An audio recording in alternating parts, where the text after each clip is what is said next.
Hi, everyone. Welcome to the Immigration Lawyers Podcast.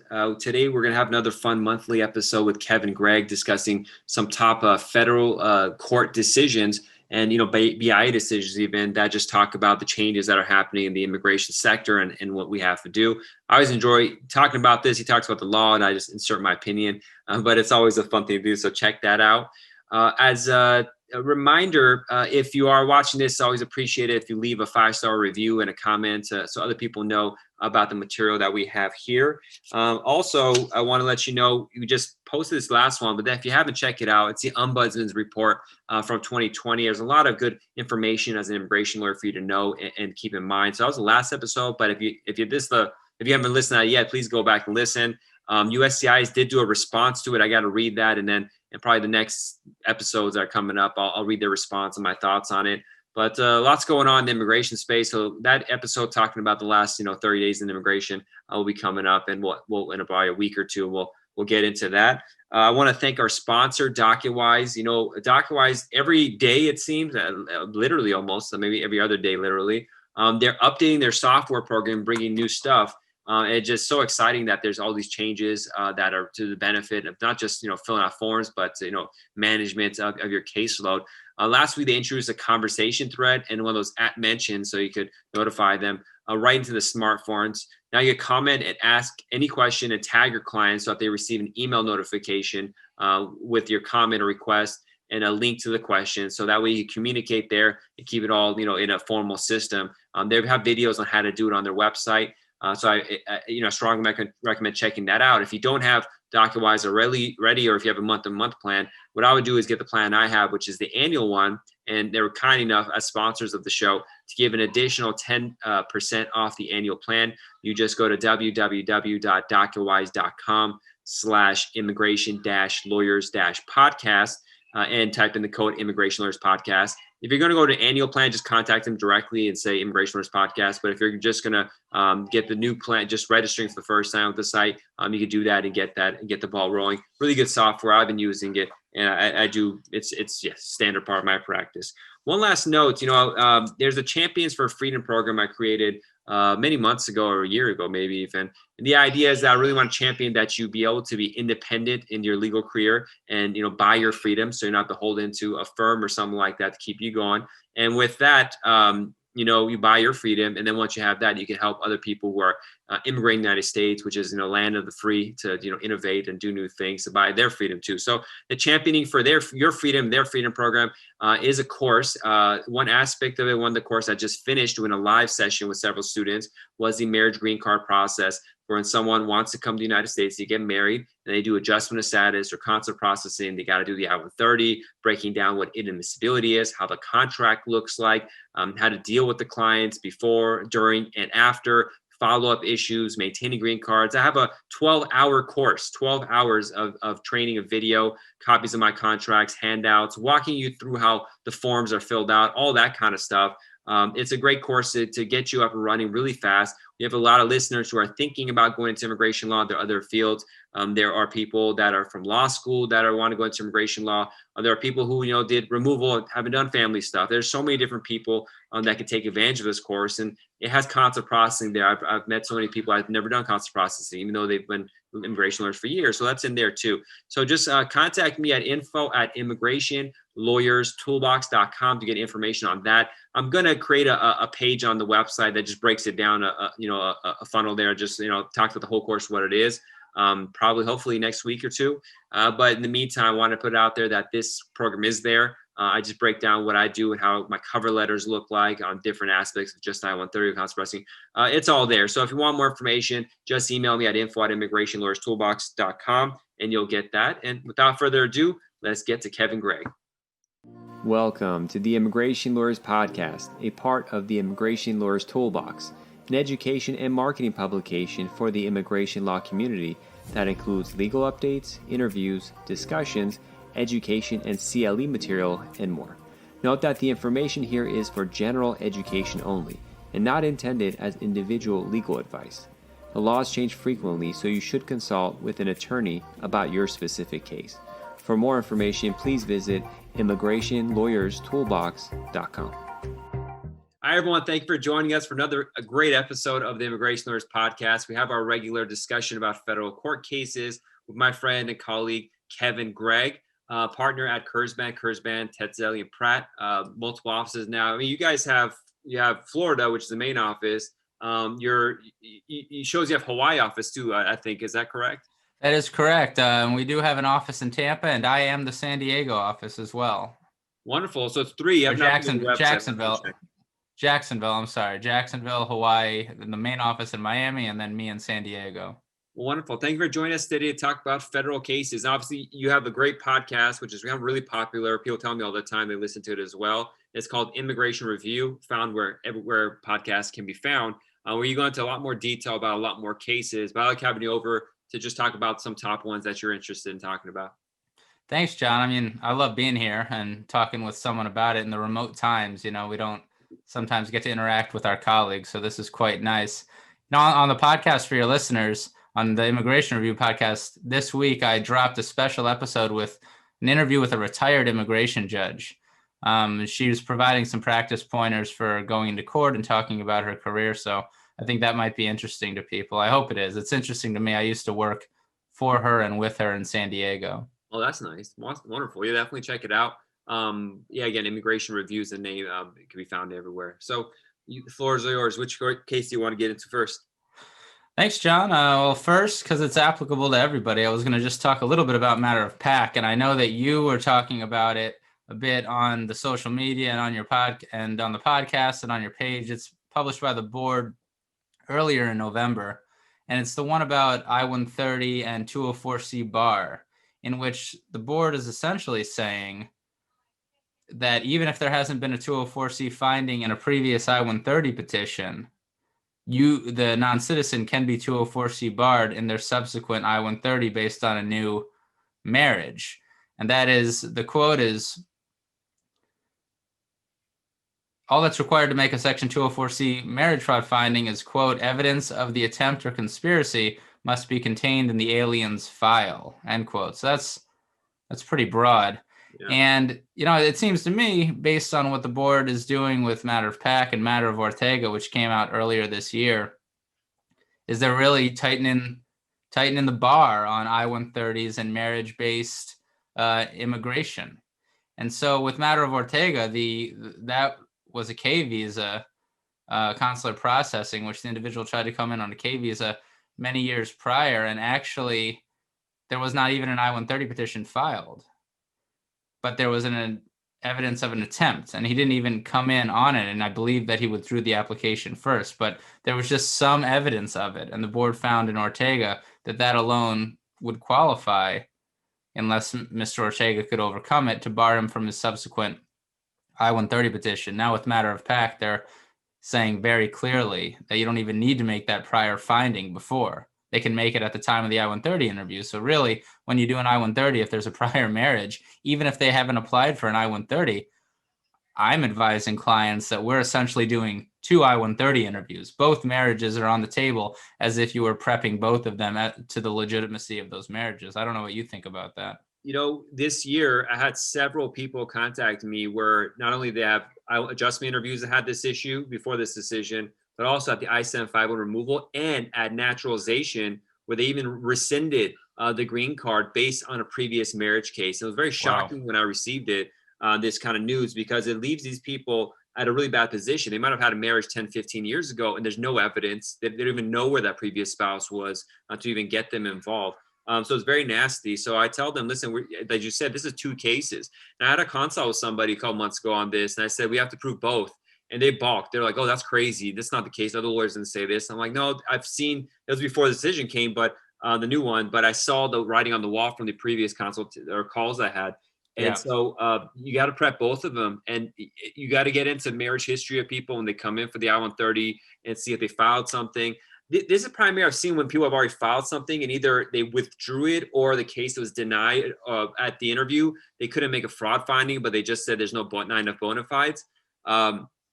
But just be prepared for the worst. This is, even if the president changes, they still have their people in, and the bureaucracy doesn't change that quickly to return back once these decisions are made. So right, I agree. Yeah, you got to prep both cases.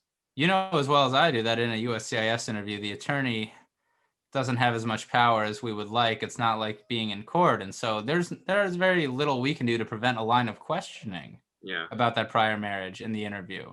So you got to prep. And clients who tell you otherwise are probably going to be bad clients anyway. Yeah. And, sometimes they don't want to talk about the previous relationship or it's uncomfortable. But it's just like, it's better safe than sorry. Because this is the situation coming. Again, I saw a guy get rescinded ad nat. So they got the nats denied and they got a rescission order, which is really kind of crazy because usually I don't see rescission, even though that's usually just. And the thing about rescission is once they make that decision, it's kind of an internal thing. Then you have to get called for removals. I was studying it. It's such a more complicated thing. Whereas if the 5 years had passed and then they just NTA'd him, that's different than just rescinding it, where then you have to procedurally follow up. So it was like it's a really messy situation. So if you have a Nats case, even so, again, not even the I-130, but guy comes in 3-year Nats because I'm married U.S. citizen, you got to get in that relationship history and track it back because it's all this stuff is going to follow you forever.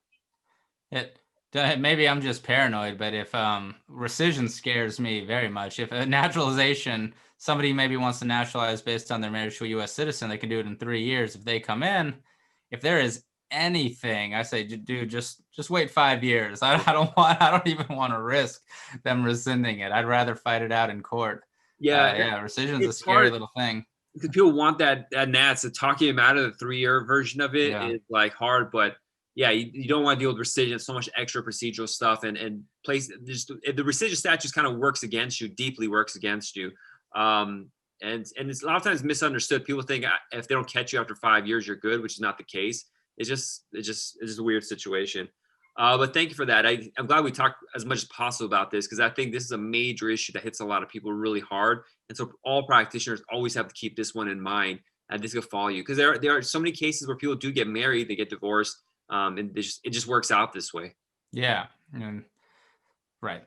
So that's clearly what the board is trying to do. Matter of PAC, matter of Ortega. We'll see if there'll be something else on that. We'll see what Biden administration's board does too. It's all so up in the air. Nobody who I know, and I know a lot of people who know people who may be in the administration, nobody actually seems to know what's going to happen. We just kind of have our hopes. The problem with this is the fraud finding. Fraud is what clear and convincing evidence. Is a higher standard, isn't it? It's substantial. The evidence is, and I want to get the quote right. There must be substantial and probative evidence of an attempt or conspiracy to enter into the marriage for purposes of evading immigration law. Substantial and probative is higher than a preponderance. Yeah, that's not clear convincing. Yeah, it just due process wise, it's so unfair after the fact, after so much time has passed, where it's hard to defend yourself to throw that out. If the original I-130 was denied, let's say for lack of bona fides, that's the time that they should have to call it out for something like this. I mean, they probably always had the power to come back later and accuse you of this, but it just puts people at such a disadvantage unless there's really clear evidence of fraud. Because sometimes you get divorced and that ex-wife or ex-husband's angry, and then they go and call USCIS, say this guy lied to me, this gal lied to me, or they cheated, or just bad faith kind of stuff. Which it might have been a okay marriage, just the foreign spouse did something wrong, or all these family issues that pop up. So it really puts the alien at a disadvantage. Just further really makes it hard to be a foreigner in the United States. Even the easy case, the marriage adjustment case or marriage counsel processing case, which is considered easy, there's no easiness involved. Right. Cool. So what's the second case you have for us? Well, the other Ninth Circuit ones, I have 3 Ninth Circuit cases that are just pretty interesting, I thought, but they're applicable to all circuits, and I'll tell you why. Sanchez-Rosales et al. V. Barr was published by the 9th on November 18th, and without getting too deep into it, this is a case where it appears the non-citizens went to a notario. Well, they definitely went to a notario. This guy's name is Carlos Lewis. I think it's important to name him, and it seems like Mr. Lewis filed potentially frivolous, definitely not very good asylum applications for the non-citizens, probably intending to then put them in removal proceedings so they could apply for non-LPR cancellation of removal because the non-citizens did have children with disabilities, which is unlawful and improper to do.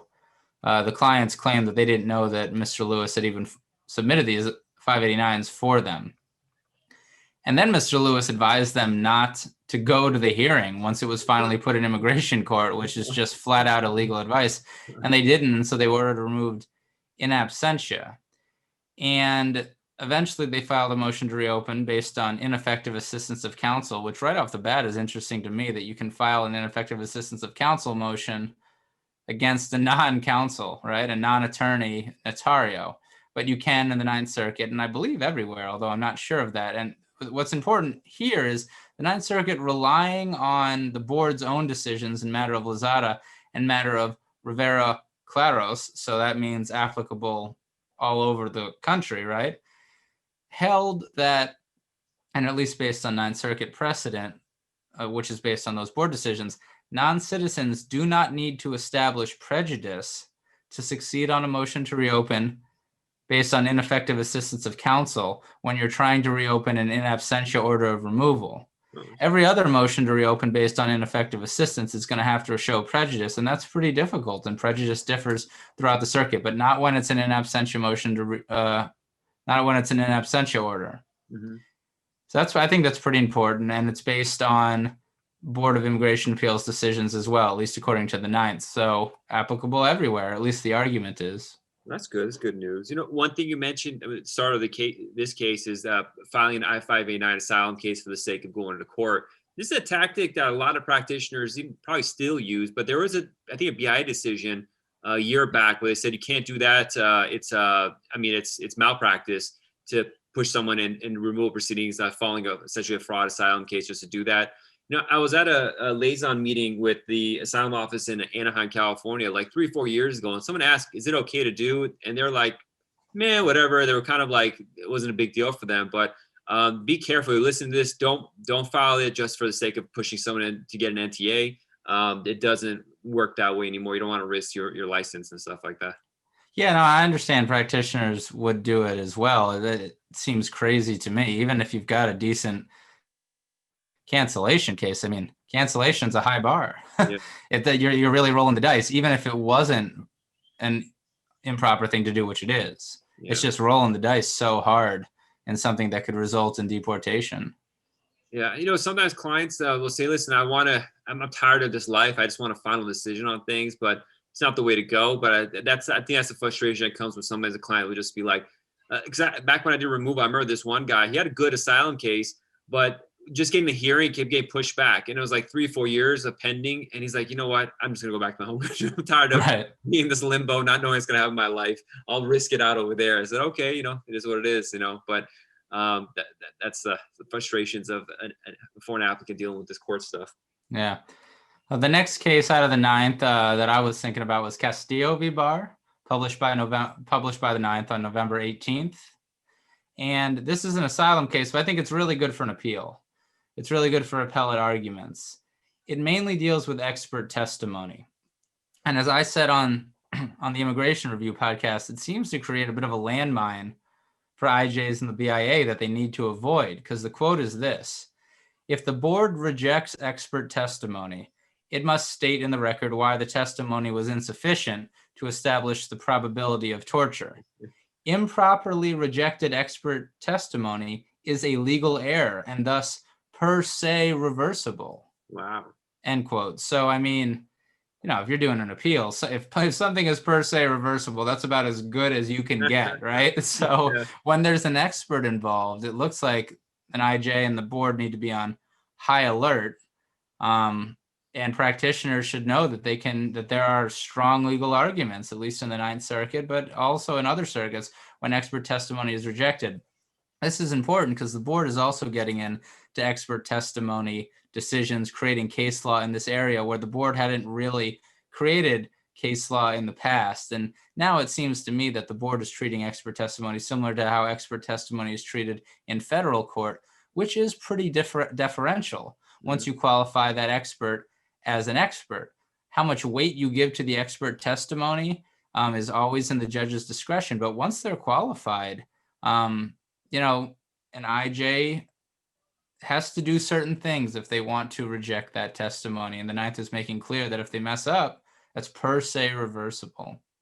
Well, I guess every practitioner has to bring an expert testimony now to court no matter what, because it's good to have that backup just in case the Right. judge messes up. I mean, like, I've never had a case where I brought an expert testimony. How viable is it? I mean, a lot of times you have the documents, you have the records, and have you used expert testimony in these kind of cases?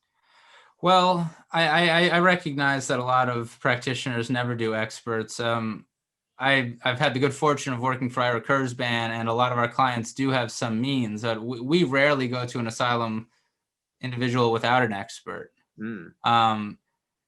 Because, to me, it's very hard to prove what's going on in these countries, especially with how important social distinction has become to the particular social group analysis. The board really is saying you need to put yourself in that country and think about how the society is viewing the purported particular social group. And I don't know how you really do that without an expert, unless it's a country like, say, Iran or Venezuela, where the Department of State reports are so solid that you have a much better case. But other than that, you bring in human rights reports or Amnesty International or newspaper articles. Those are all going to be given diminished weight by immigration judges if they like and if they have proper reasons to do so. So we usually come in swinging with an expert, and presenting that testimony is an important thing. Doing it right, I guess. And the Ninth Circuit is recognizing that. But I recognize it's very expensive to do so, and a lot of clients don't have that means. How much does this kind of stuff cost? Yeah, it depends on the expert. An affidavit from an expert without testimony, which should also be given weight, but it might be hard to qualify just an affidavit as an expert, but not impossible. That affidavit will run between $1,000 and $3,000, and their in-court testimony before costs might be another between $1,000 and $3,000. So it gets expensive. If you get the proper expert. Yeah.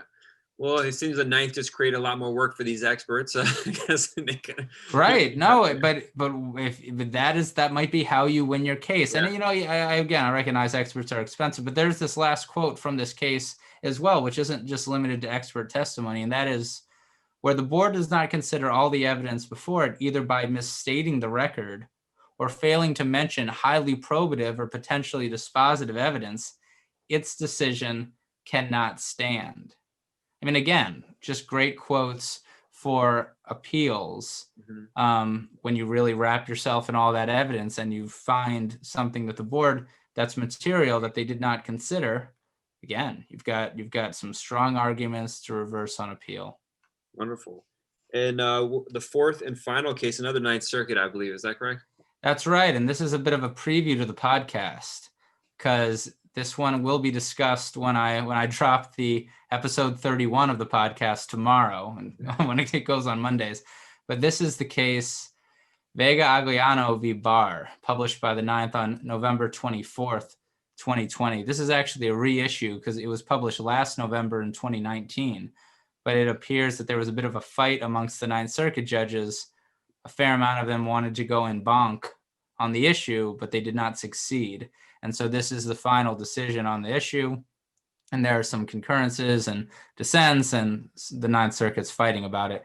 But it's very complicated. I get more into it on the podcast, on the immigration review. But in essence, it's about reinstatement. And that's when an individual has a final order of removal that has been executed, and then that individual comes back to the United States, I guess in all occasions, unlawfully. And instead of starting new removal proceedings, ICE can just reinstate the final order of removal. And so long as they prove that the individual is who he or she is supposed to be and that they do have a final order, they can just remove that person pursuant to the final order. But in this case, the Ninth Circuit is reaffirming that if execution of a final order will result in a gross miscarriage of justice, it can't be executed.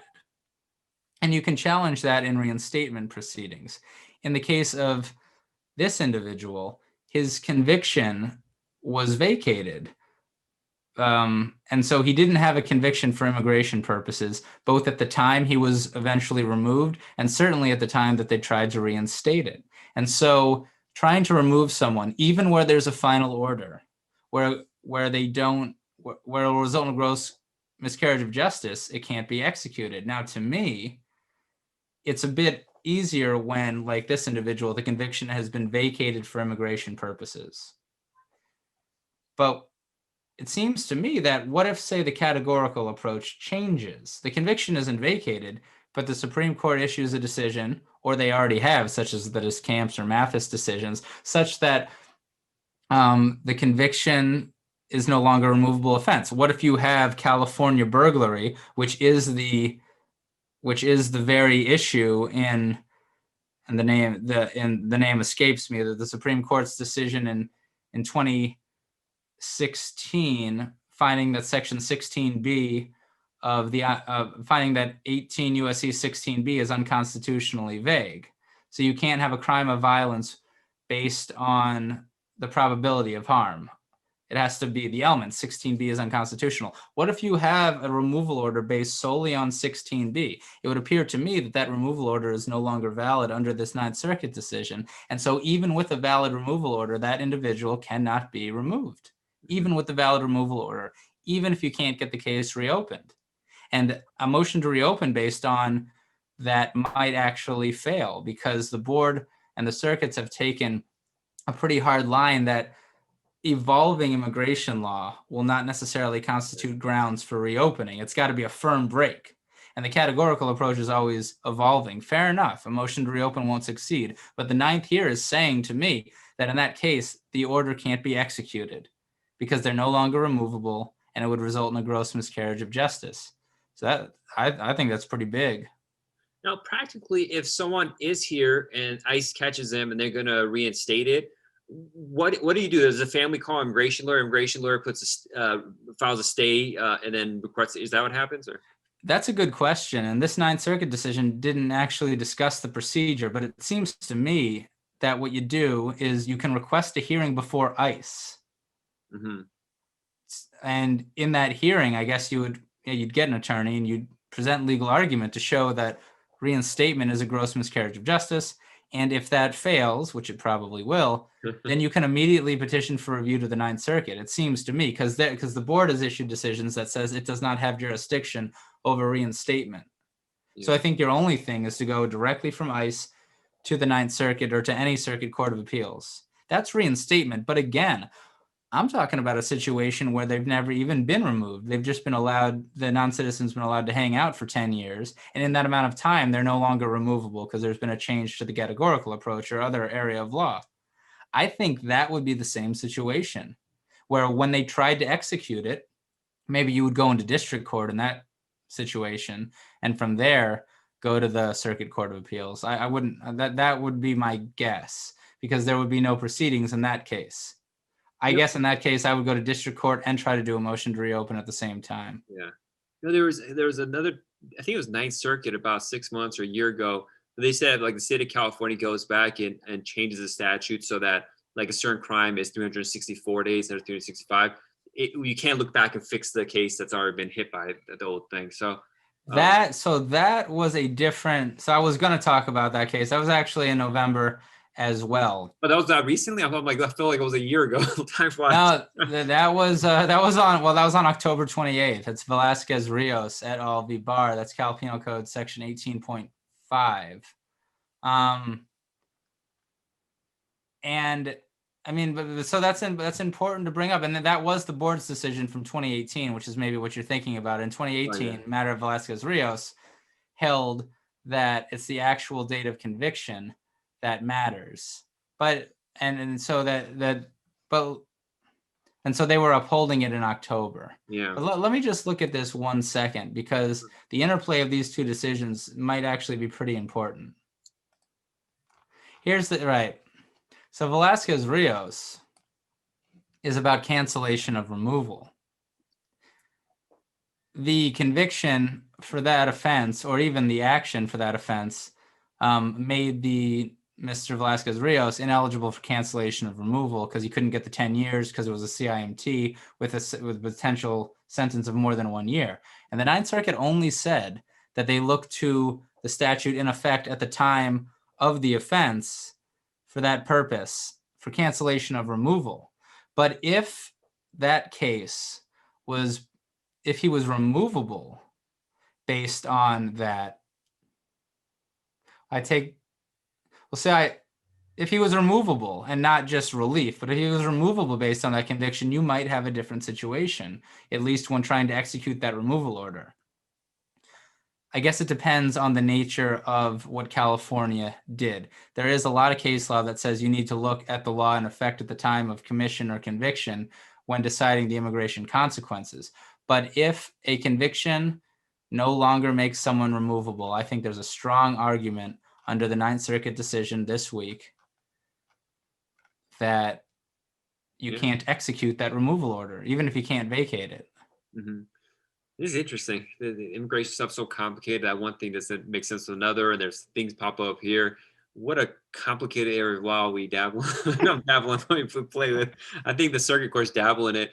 There was some district court decision I was reading, and or just circuit court maybe, but they said just immigration decisions are so badly written that we do in immigration such a mess. What decision was I was reading? But they were just saying the judges just, immigration is so confusing that all the decisions are badly written that it creates so many messed up kind of results from it. It was interesting to see that kind of admission that of the whole situation. Are you talking about the circuits, or saying that the circuits themselves are writing bad decisions, or that the IJs and the board are doing that? No, I think it was a federal court that said the federal court decisions. It was a dissenting opinion, and it was kind of an anti-immigrant decision, but they were saying kind of like, they're kind of just making things up as they go along, because the courts it was a dissenting decision. I wasn't happy with like a pro-immigration kind of majority decision. I can't remember where it was. I don't keep track of which courts they are. I remember reading this stuff, but it's like they're just making a mess of this stuff by, kind of just throwing stuff out there that aren't consistent, or like these massive injunctions. They're kind of crazy nationwide injunctions. Even forget nationwide, even a district or a circuit injunction is kind of messed up, because you have like you're one area of the country, you can do one thing or you can't do one thing. It's all this stuff's a huge mess. What do you think about these injunctions? Do you think only like maybe circuit courts could do injunctions to stop these district courts from issuing these? Well, I guess in a perfect world, you wouldn't have immigration ruled by injunction and with every circuit doing it differently, but there are certain advantages to it, especially when you don't agree with the majority party. So I'm certainly thankful for the injunctions and the differing circuits, because if it was all ruled by certain circuits and certain administrations, we'd have no jobs. I know that there are at least probably two, maybe more justices on the Supreme Court who kind of want to rein in the ability of district court judges to issue nationwide injunctions, but I don't know what the basis of that is. I'm no expert in that, and I don't know if they'll continue to have that belief now that there's been a change in administrations. Nationwide injunctions don't just happen in immigration; they happen in the EPA, they happen with the Department of Labor, they happen with all these other rules. So we'll see what the tune they sing now. Yeah, in this administration, the executive orders were things that popped up these a lot. I mean, the fee increase was a regulatory change that they put into place that got injunction, but a lot of them were, the travel bans got them. What other injunctions were there? But it's a wild thing. Just a public charge. I mean, did the Supreme Court finally rule on the public charge thing? They made a decision, right? I think the Supreme Court has at least on one time stayed the injunction pending resolution of the case. It's gotten, but I think at the time right now, and I could be wrong, and it is November 29th. I think right now the I-944 is necessary. It seems to change every week, and it's crazy. In a perfect world, this is not how you, I guess, run a government. Yeah. And I-944 is such a mess. I don't know how Biden would want to get rid of that, because it's already set in place. And to undo it's going to be problematic. Maybe, I don't know how you're going to do that, but I wish they'd get rid of the I-944. There is still an injunction on the DS-5540 with the embassy, but they could always do public charge analysis in their own way. They're flexible there to get you on it. I have heard people telling me that their clients went and they said we need a DS-5540, which is not required. But all my consular processing cases for spouse of U.S. citizens I've done from Europe to China to anywhere, they haven't asked. So the DS-5540 is much easier than the I-944, because it doesn't have credit report questions and like all the additional kind of stuff, which is good. But yeah, that one's one thing I wish would go away. There's talk about it, maybe Biden trying to do something to take it away. I think it'd be controversial, because to a non-immigration lawyer, like the public, if they hear about public charge, they're like, well, that's reasonable. They don't want people to pay, but they understand the burden the form has, and how some of the stuff, how difficult it is to actually just get the paperwork for it. Yeah, I mean, the public charge is the law. It's in the statute, so that is a ground of inadmissibility. To take issue with the I-944, it does seem a bit extreme. 20 pages of information that, quite frankly, many immigration attorneys aren't even qualified to do. You kind of need an accountant. Yeah. It's a dangerous thing.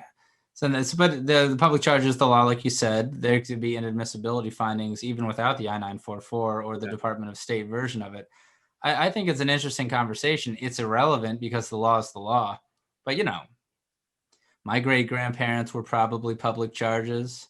I don't know about yours, but everybody coming into Ellis Island with diseases and with no money were a bunch of public charges who have built this country, fought for this country in its world wars and in its other wars after, and really are the backbone of the 20th century. So personally, I think that the focus on whether you're a public charge when you come here is short-sighted, and it's not how America has run for most of its history. But it is the law. It's been the law for quite some time, and that's more of just an academic discussion, I suppose. No. I mean, the public charge. I mean, that came down. One of the first immigration laws in the late 1880s was that. But the interpretation of the I-944 in particular problematic, because we have the I-864, which you have a petitioner sponsor taking care of a person.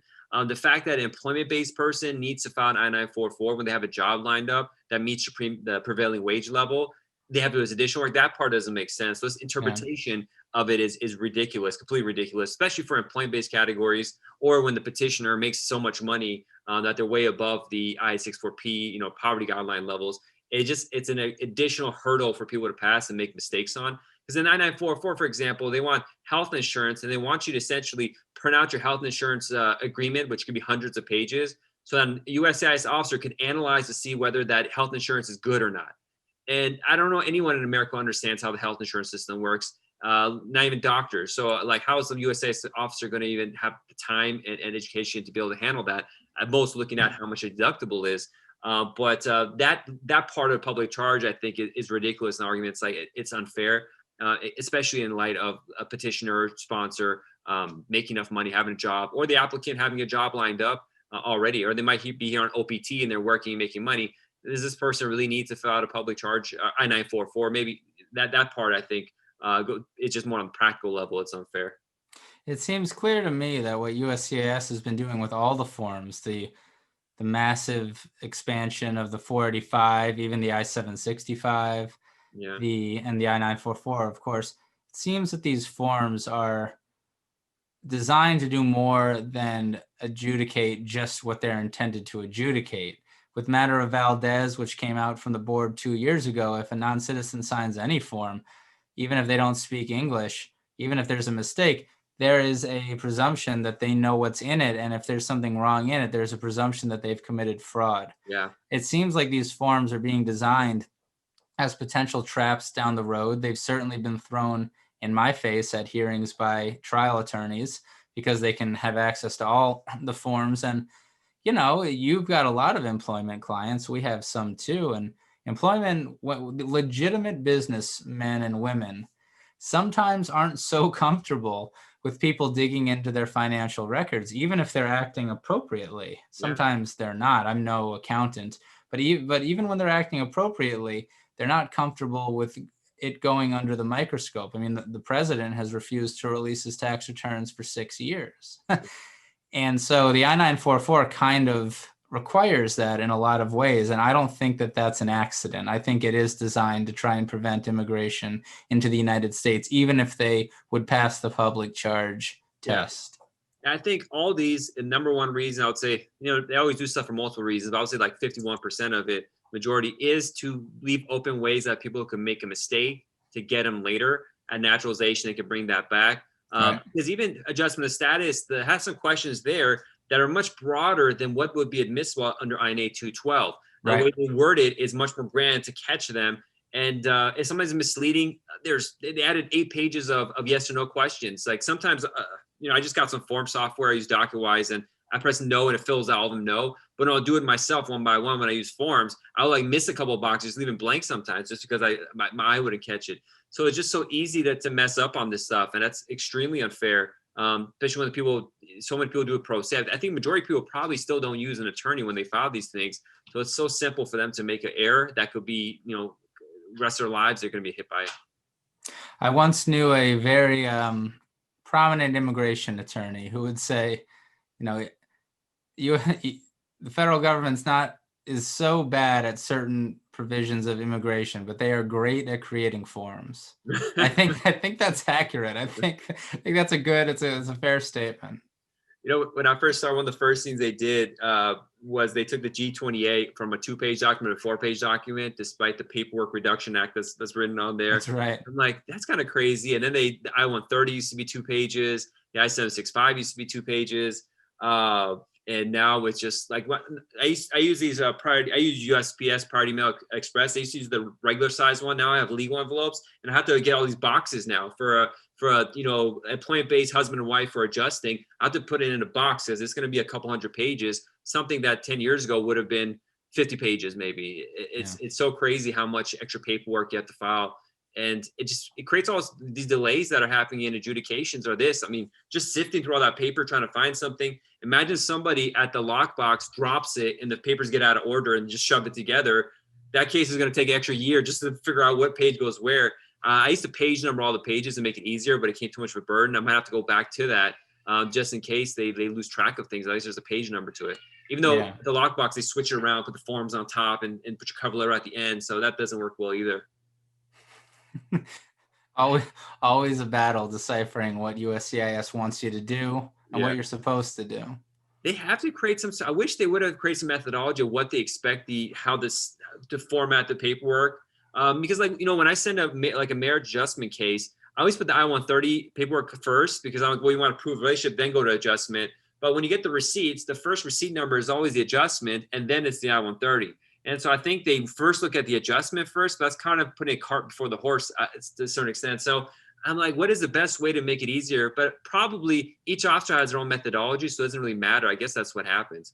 I also once worked for a judge who would say with immigration cases, if it's too confusing, there's probably a reason for that. And I don't know if I agree with that. Sometimes cases are really confusing. The implication being, if it's really confusing and you can't even figure out what the immigrant's story is, it might be because they're lying. Yeah. Again, I don't know if I agree with this, but I think that it's also applicable to USCIS. It would appear that they are this confusing by design and that it's this hard to get an individual on the phone by design. Yeah. That phone, I mean, talking about phone service right now, just trying to get a hold, it's pretty impossible. If colleagues have said you got to ask for an info pass to get a hold of somebody, or else the online system, the phone system doesn't work. They send you online, which doesn't have any options for you to challenge. So it's almost semi-criminal how they're playing around. They gave the fees for services, but they're not providing those services at all. And in any way, none of it makes sense. The online system doesn't work. It constantly errors. About, I would say, a fifth of my cases have errors on them, really belligerent errors of saying they didn't get something or something's wrong when it's not wrong. I had my first ever denial of a case, and it's because they said we didn't get the RFE response. And luckily, we were able to reopen it within 24 hours of reopening. They approved it. But I remember getting the notification. By the time we got the notice, I'm just pulling my head. I'm like, how did an I-130 get denied? That's impossible because the case was strong. But that kind of stuff, it wreaks havoc on people's lives. I know they get millions of cases, but each individual, this is like going to a doctor and getting a medical checkup, and then they find out something really bad happened. So these are people's lives. They got to take it more seriously, even though I know it's hard for them with the funding and the training and all this kind of stuff. It's really difficult. Yeah. In federal court, you see something on the docket the moment it's filed. And I guess immigration court is very slowly moving into that. You can now see the status of your case and the automated system.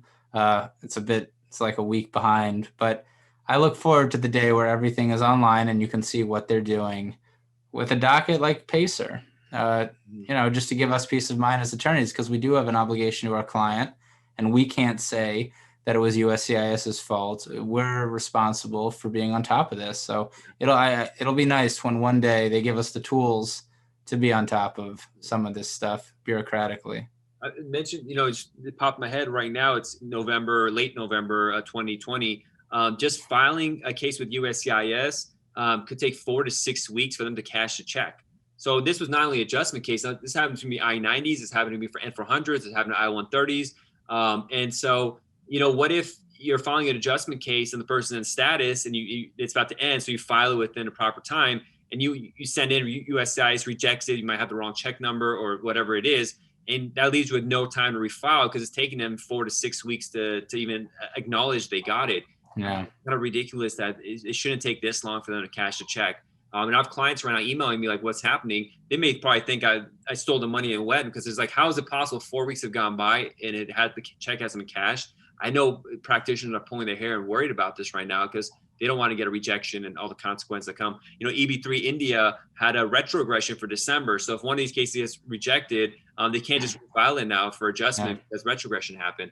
Luckily, all my cases were EB2 and EB1 and stuff. So those are still moving forward or stayed the same. And USCI still allowed data filing instead of final action dates. But just practically, there's a lot of pressure on people and practitioners to have things like this.